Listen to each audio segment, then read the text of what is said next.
ここ毛利輝元の城下、長く西国の夕飯としてその実力権勢ともに広く天下に謳われていたが、関ヶ原の合戦に西軍の総大将であったところから減封され、今は周防長門のわずか2国を領するのみであった。しかし元就以来培われた伝統の誇りと精神はみじんも緩むことなく、徳川政権にとってはまさに目の上のコブであった。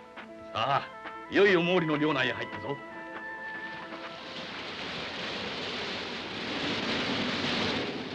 半月をったな。さあ、急ぐ。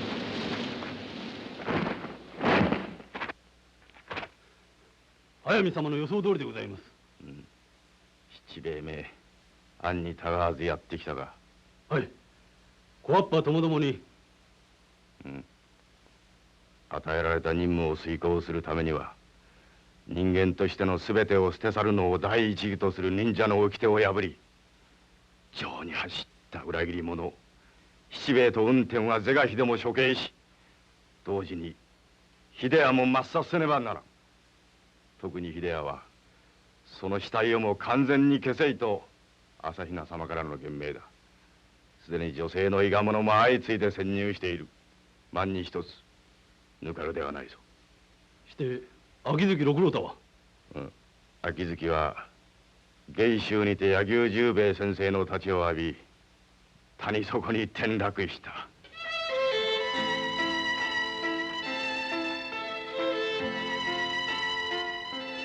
しかし秋月六郎太は生きていた。く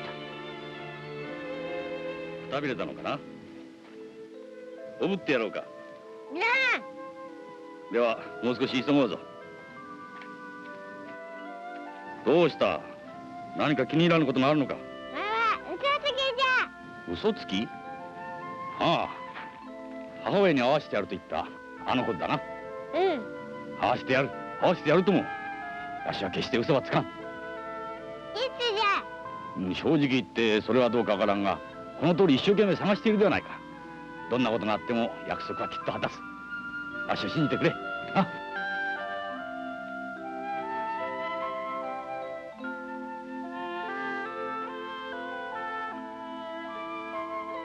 そうだ、うっかりしていた。腹が空いたろう。いや、今朝早く好みを食べただけだった。わしは慣れているので気がつかずすまんことだった。引っ返して食べ物を買ってこよう。ひとっ走り行ってすぐ戻ってくるから、ここを動くんじゃないぞ。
これでわしの本心が分かったろ。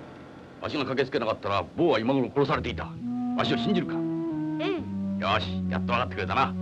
母上にも必ず会わせてやる。七兵衛。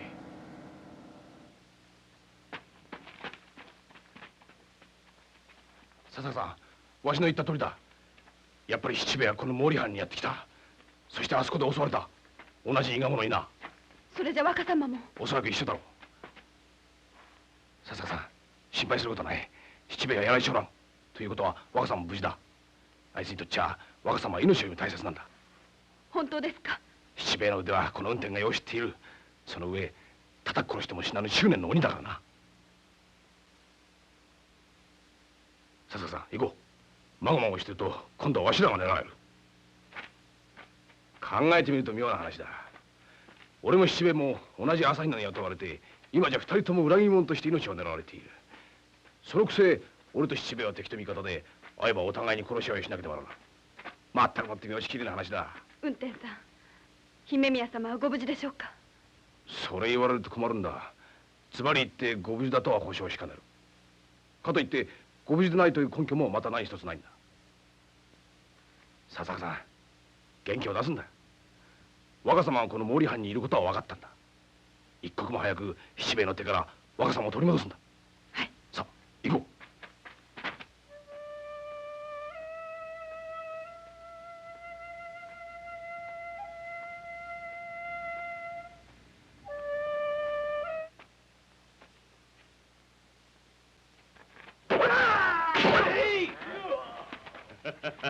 お嬢様。無駄な真似はよせ。死なすには惜しい女だ。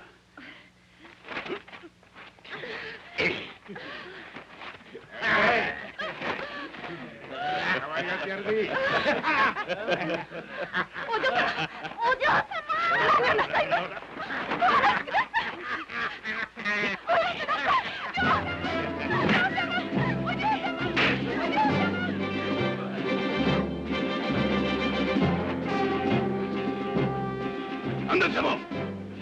ゆかれい。相手は女に飢えた狼どもだ。早くゆかれい。切れ。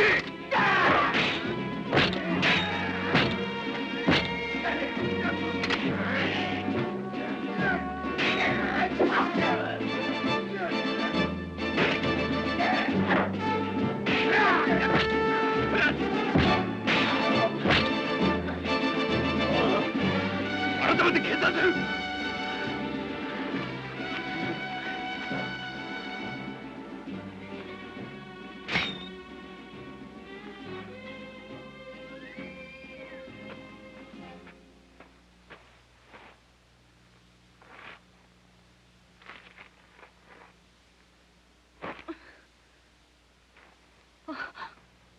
あなた様は？みんなは先に戻った。そなたも早く屋敷へ帰れ。はい。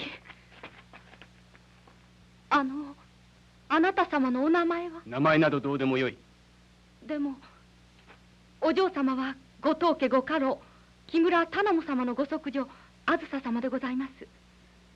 家老ならばなおのこと手落ちのない後始末が寛容であろう。はい。では。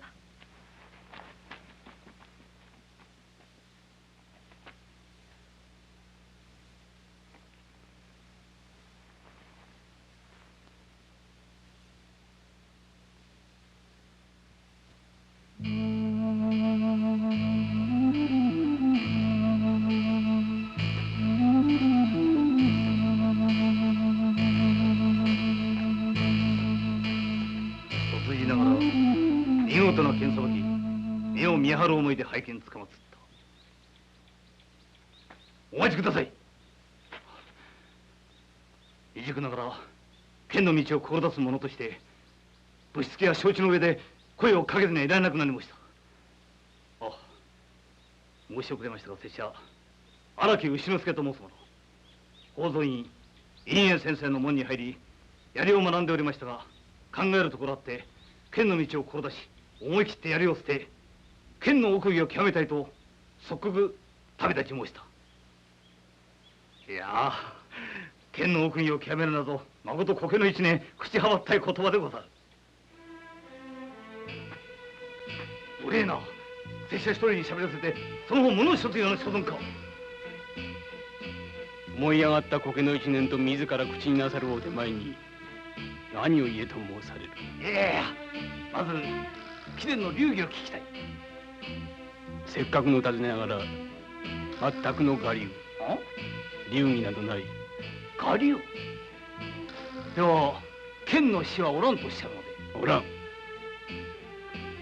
強いて言えば武蔵野を吹き抜ける野分けの風か。失礼ながらお名前は？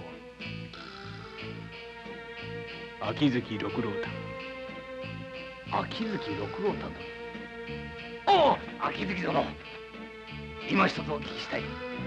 噂によれば柳生十兵衛先生は山陽道筋のご師になっているよし、消息なりとお聞きなされておりませんか。消息が知れたら何となさる。柳生流は何しろ天下の手直し流。せめて一点なりとご共同たまればこの上なき喜びと存じましての。この上なき喜びか。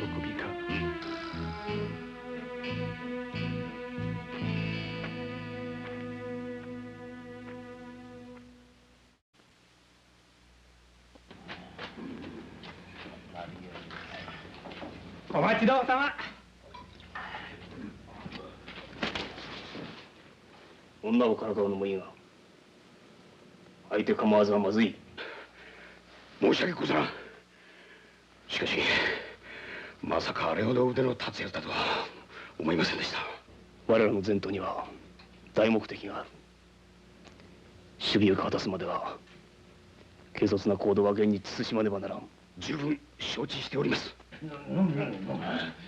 いらっしゃいませ。おう、親父、酒を頼む。へへ。よおおう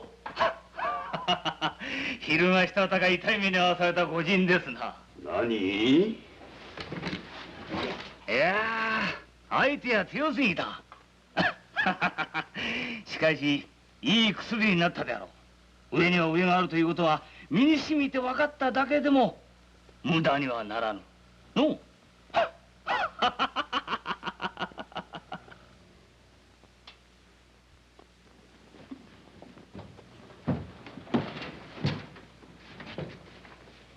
一根献上。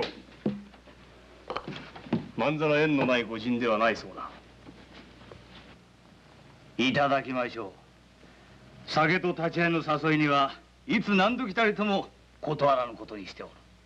どうやら一人の身ではなさそうだが、何か期するところがあってのことでござろうな。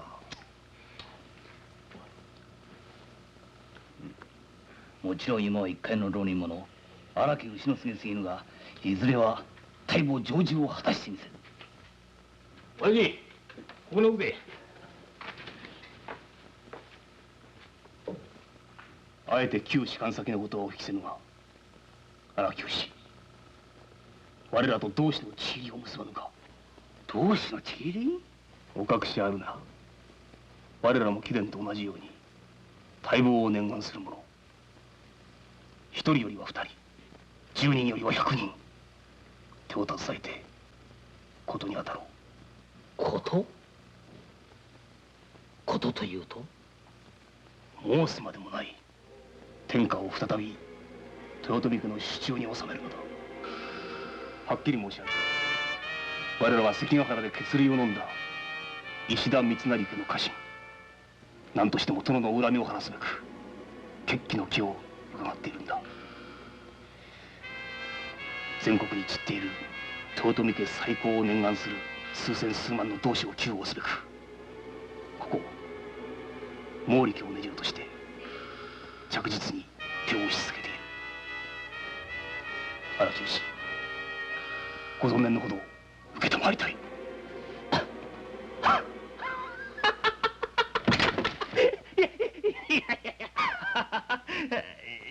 いや突然笑って愛すまぬ。いや失礼ながらとんだ勘違いでござるぞ。というと貴様徳川の犬か。とんでもない。拙者豊臣家と何のゆかりも持たぬし、まして徳川の隠密を務めるほど腐った男でもない。しかし先刻待望ある身と言われたではないか。さよう、待望ある。これだ。剣を持って身を立て日本一の剣客になりたい。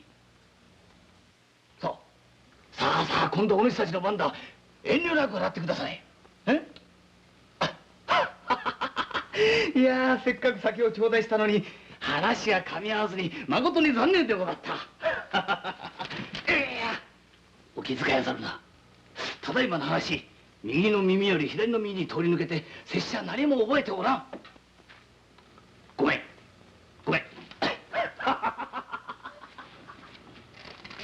よせ。ことを荒立ててはまずい。ただし奴の動静から目を離すな。はっ。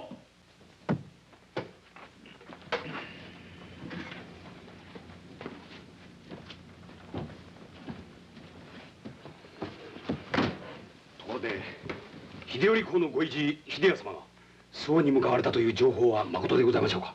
確証はないが何とかお探し申し上げて是が非でも我らの同志の主君としてお迎え申し上げねばならん。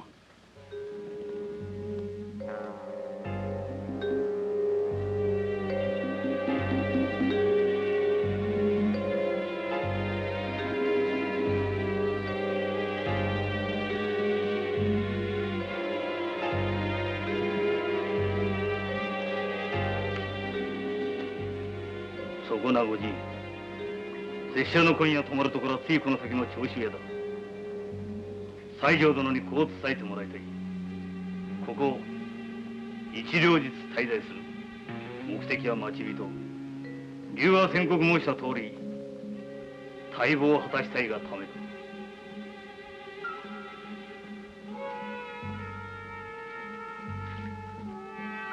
ああ、それから事のついでに待ち人の名前を申し上げておこう。柳生十兵衛先生だ。もしお前たちの耳にしたら知らせてほしい。馴染みがいにの。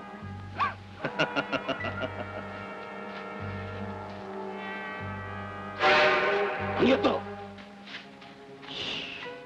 大きな声をお出しなさいますな。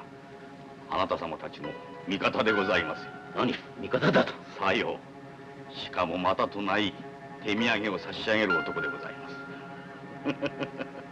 皆さんが涙をこぼしてお喜びになるような宝物をね。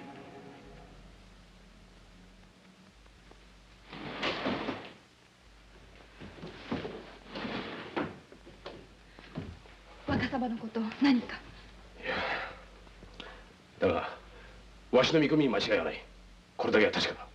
ではやっぱりここに。石田三成の家来たちが若様を押し立て豊臣の残党を集め一旗あげようと夢中になって若様をお探しとる。そんな。若様を二度と戦争の渦の中に巻き込んではなりません。分かってる。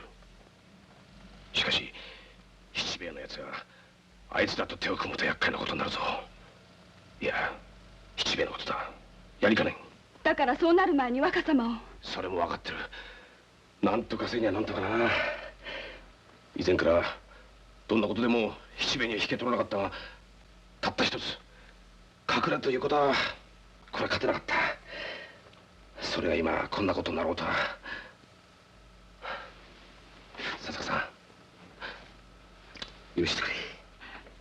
運転さんごめんなさい。私運転さんのことどれほどありがたいと思っているか。もし運転さんがいてくださらなかったらとても生きていけなかったんですもの。堪忍して。いやもう何も言わんでくれ。わしは困るんだ。とても困るんだよ。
若様をお守りください。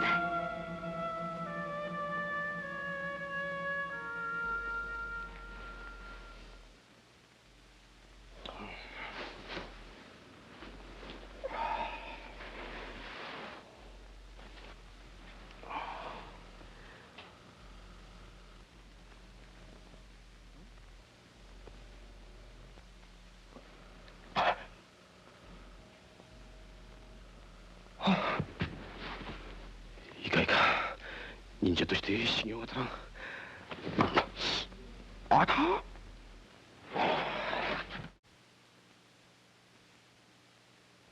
くぶくり、いや銃が銃。秀明に間違いないと分かったからには黙っているわけにはいかん。たとえ陰性を命ぜられた身であろうともこの次元あえて途上し叔父上に事の次第を申し上げて決断を迫る所存だ。ご存念のほど無理からぬこととは存じ上げますが、噂は千里を走るとやら。江戸に聞こえれば幕閣を刺激するは必要。御前、今しばらくのご静観を。頼もその方とて豊臣家と当家のつながりを知らぬはずはあるまい。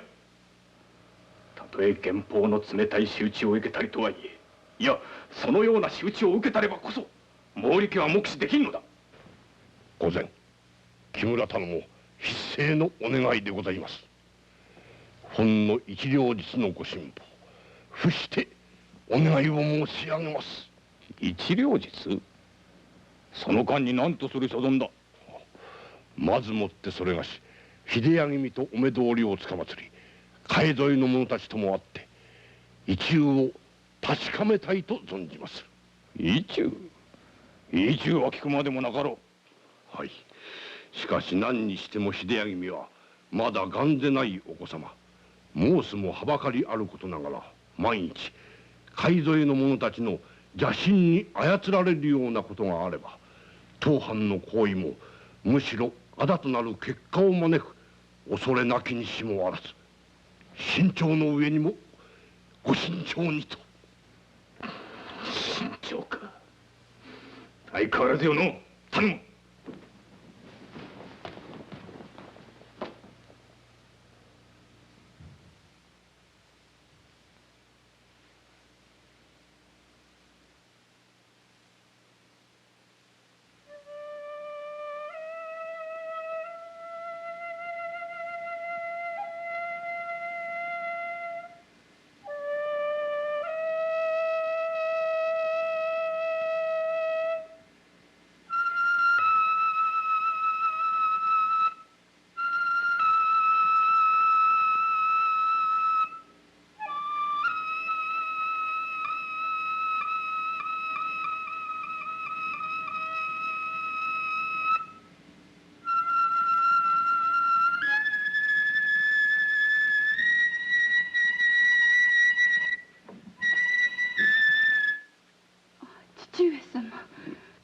横笛が戻ったな。はい、わざわざこちら様がお届けくださいました。それはよかった。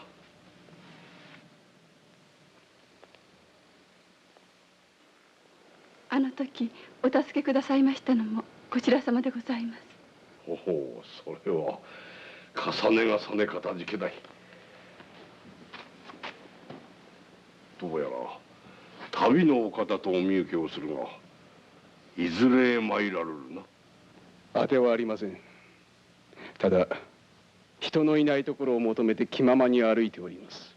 おお、お名前は何というお方じゃ。あ、うっかりしてまだ伺っておりませんでした。粗骨者め、危うきところを助けていただいた上に命よりも大切な笛を届けていただいたというにこの通りのふつつか者、父が改めてお尋ねをいたす。ご覧の通り一介のスロー人、改めて名乗るほどの名は持ち合わせておりません。では。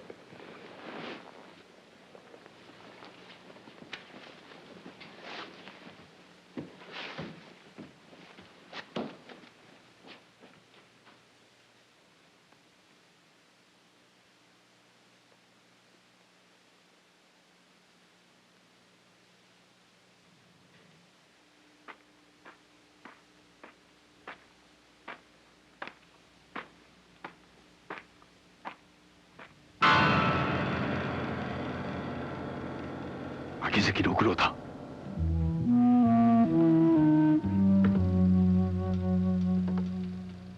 やはり生きていたか。ご存知でしたか、先生は。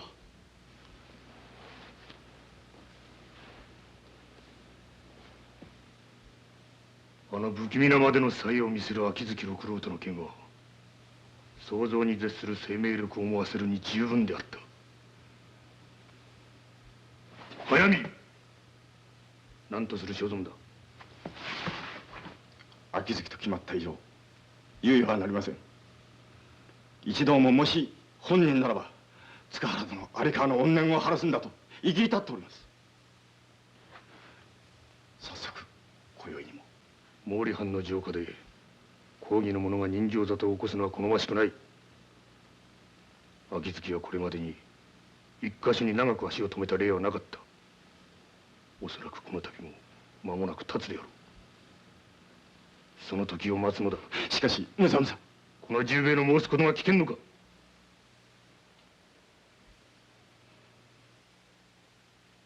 風のごとく来たり風のごとく去る男、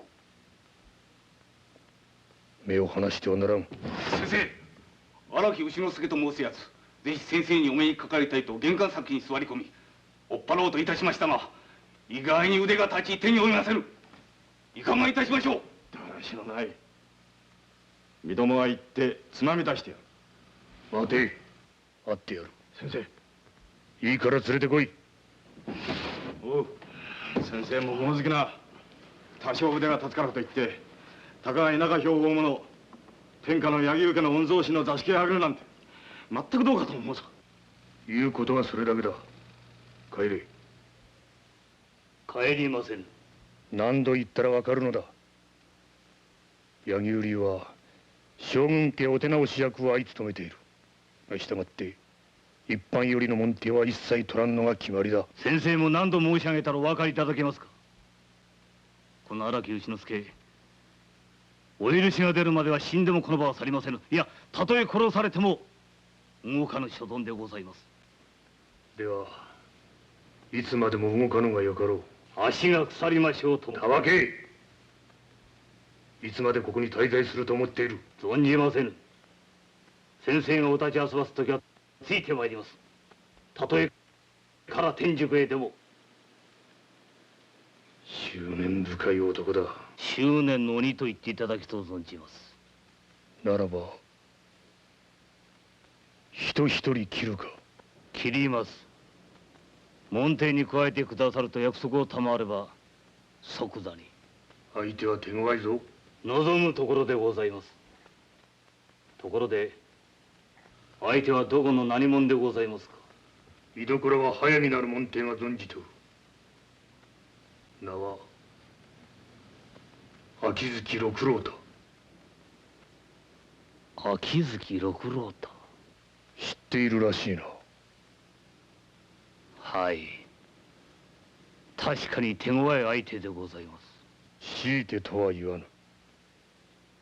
何の、必ず仕留めてご覧に入れます。ごめん。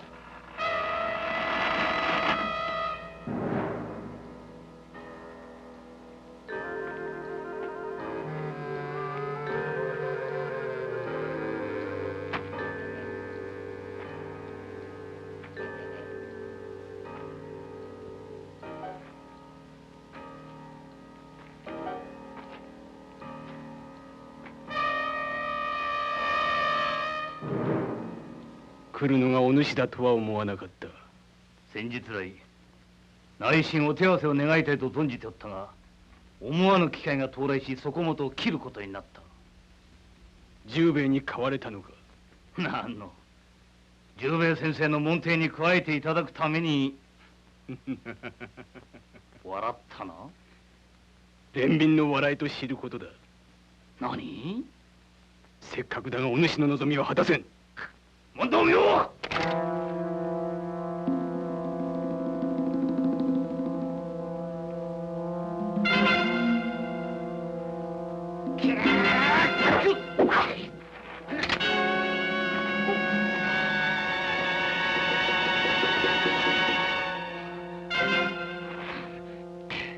我が剣の死は野分けの風と言ったのを覚えているか。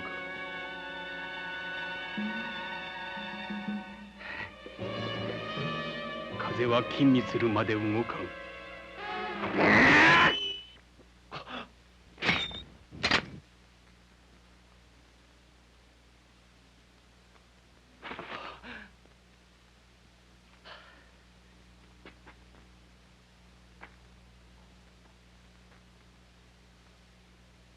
切れ。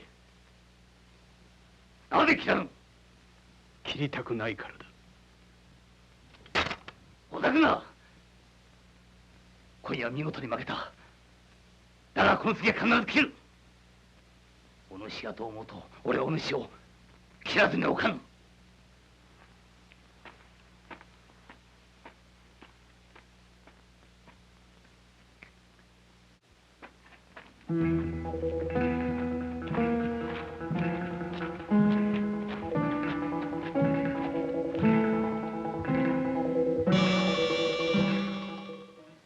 ご家老殿、念のためにお伺い申す。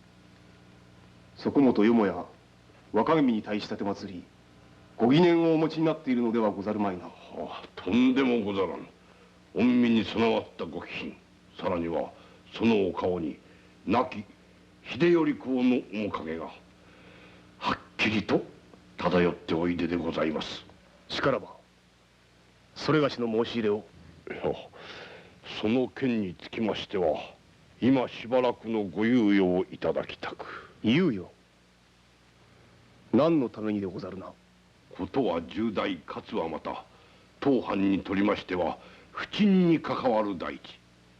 殿のご存念をお聞きした上で決断の運びに移したいと存じます。何卒ご了察のほど願い上げます。ご家老、くどいようではござるが、豊臣家と最もゆかりの深い後藤家が決起すれば、加藤島津の夕飯はもちろん真田殿をはじめ全国に私服する豊臣家に恩子のある諸将の間にのろしが上がるのは必要。このことをぜひお心に刻み置かれるよう申し上げる。しかと承知つかまつっております。ご家老様のお屋敷に友揃えまでして。そのあたりいかにも七兵衛らしいやり方じゃって。大丈夫でしょうか。そんなお行な表沙汰にして若様。はっきり言って危ない。これまでとは比べ物にならんことにな。運転さん。分かってる。一刻も早く若様を取り戻す。しかし今までと違って相手は七兵衛一人じゃない。石田の残党どもが周りをがっちり固めてる。よっぽどうまく席を狙うと万事休すだろうな。回答を待つ七兵衛西条たちと秀屋の奪回を狙う笹香と運転、両者それぞれの焦りの中に時は刻まれて一日が過ぎた。この日木村頼母は遠征先の杉本を訪れていた。育児なしめ、毛利家の通したる叔父上がそのような弱腰とは情けない限りじゃ。お言葉ながら断じて弱腰ではござりません。むしろ毛利家万代を思えばこその勇気ある決断でございます。勇気ある決断だと？さようでございます。従来のいきさつを振り返れば確かに決起すべきでございましょう。しかし時の勢いにこうする術はござりません。今や徳川家はその絶頂にのし上がっております。お家の底力を知るためにあえて事を構えず今日に至りおりまするが、もし表立って反旗を翻せば好機至れるとばかり全力を挙げて取り潰しの挙に出るは明白。その結果は残念ながら目に見えております。しかしこのまま。御前、重ねて申し上げます。時の勢いには勝てません。栄華を誇った豊臣家が徳川に屈した姿をしかとご覧遊ばされたはずでございます。ではどうあってもこの度は目をつぶれと申すか。時の勢いはやがてその流れを変えるのが常。織田から豊臣家へ、さらには徳川へ、そして次にはまたいずれかに。それを待つのでございます。木村頼母の一中、ご明察賜りまするようひたすらお願い申し上げます。今日は母の命日にあたりますので、いつものように横笛を聞かせてまいりました。母と子、その絆は生死を問わず美しいものだ。秋月様の母上様は？おらん。あなたと違ってその絆も断ち切られた。どうして私の名を？父は家老でございます。この範疇のことなら知ろうとすれば何でもわかるらしゅうございます。なるほど。私がここにいることを探り当てたのもそれゆえにだな。秋月様さえよろしければこのまま当地におとどまりのほどお願いするよう申しておりました。そうしていただければ私も嬉しゅうございます。一介の痩せ浪人に過分な心遣い、恐縮のほかはない。ではおとどまりくださいますか。痩せ浪人には痩せ浪人にふさわしい生き方がある。でも父はどうしても直々お聞きしたいことがあるとか申しておりました。天涯孤独、捨て犬同然の浪人者に何を聞きたいとおっしゃる。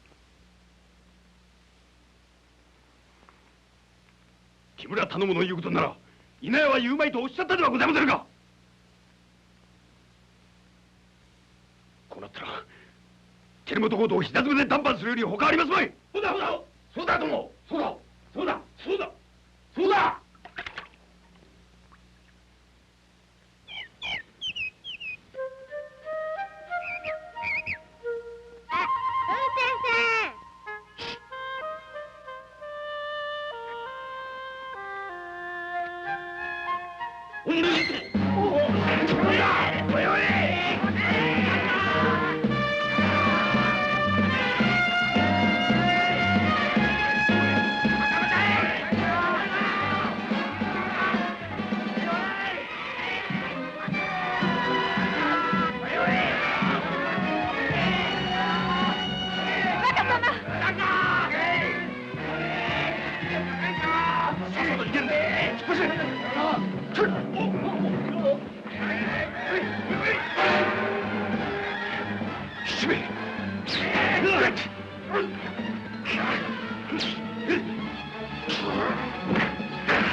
逃げなさい。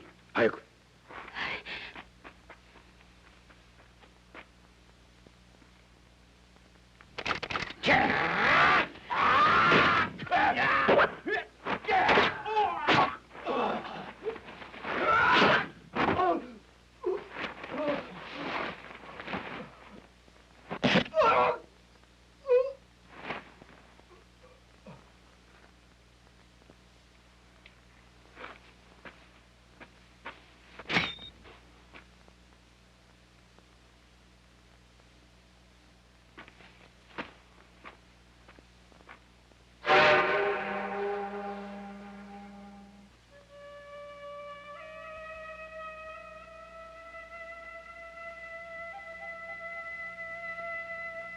行っておしまいになった。やっぱり。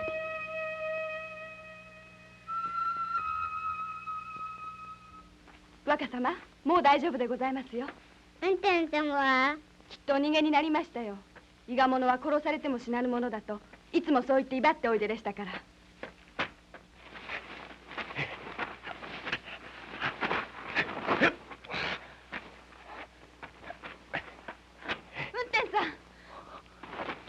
運転さん、お怪我は？俺は大丈夫だ。それより若様は？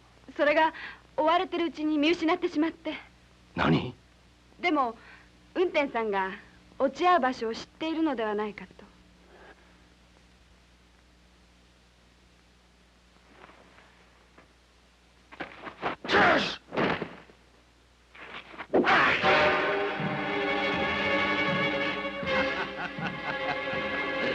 運転、久本秀屋の行く先はわからんらしいな。七兵衛。貴様の傷が治ったらまた相手になろうぞ。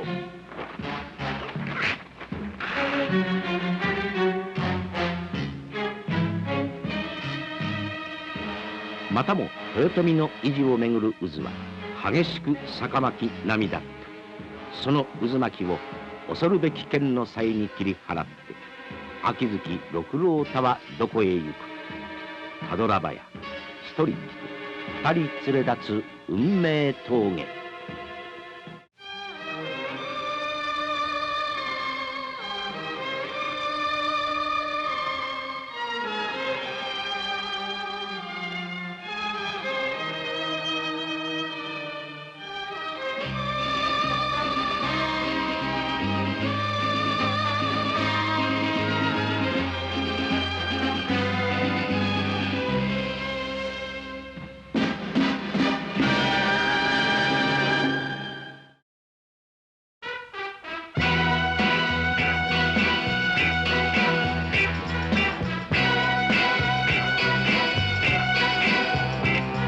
次回運命峠。親子別れ別れの道をたどる蓮子は織田の血筋を引く関家千早小太郎に助けられつつ山陽道を我が子の後を追う。その姿につきまとう闇の七兵衛、さらに大阪の陣で討ち死にしたという噂の豪傑後藤又兵衛と秋月六郎太の出会いはいかなる波乱を呼ぶか。ささかに伴われた秀屋の足取りを追って思惑を胸に秘めた者たちが同じ道筋をたどりゆく。次回乱れ雲愛と剣にご期待ください。